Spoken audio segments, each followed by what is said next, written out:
কুতিবাত লাহু আশরু হাসানাত ইলা 700 দি'ফিন। প্রত্যেকটা নেক আমলের বিনিময়ে যদি নিয়তের পরে ওই কাজটা করে, আল্লাহ সুবহানাহু ওয়া তাআলা তার আমলনামায় একের বিনিময়ে অ্যাটলিস্ট কমপক্ষে 10 গুণ সওয়াব আল্লাহ বাড়ায় দেয়। এজন্য নামাজ মেরাজে যখন নবীজি গেলেন কয় ওয়াক্ত ফরজ ছিল বলেন তো? 50 ওয়াক্ত। এখন আছে কত?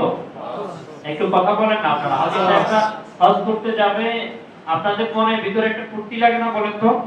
একটু ভিতরে খুশি লাগে না? খুশি সবাই আবার খুশি না। হজ করতে যাবেন, খুশি লাগছে না আপনাদের কাছে? আমি তো 2026 সালে যাব, এখন থেকে আমার ভিতরে ফুর্তি। 2026 সালে যাব, আল্লাহ যদি কবুল করে। নেক কাজ করতে গিয়ে আনন্দ নিজের ভিতরের মধ্যে জাগিয়ে তোলা, এটাও একটা নেক কাজ। হজ করতে গিয়ে সবাই খুশি থাকে। আমার সাথে এই যে 24 সাল একজন ভাই হজে গিয়েছিল, নাম মেনশন করা যাচ্ছে না। পুরা হজ সফরে চেহারার মধ্যে একটা কালো মেঘ যেটা আছে, কালো মেঘ পড়েছে।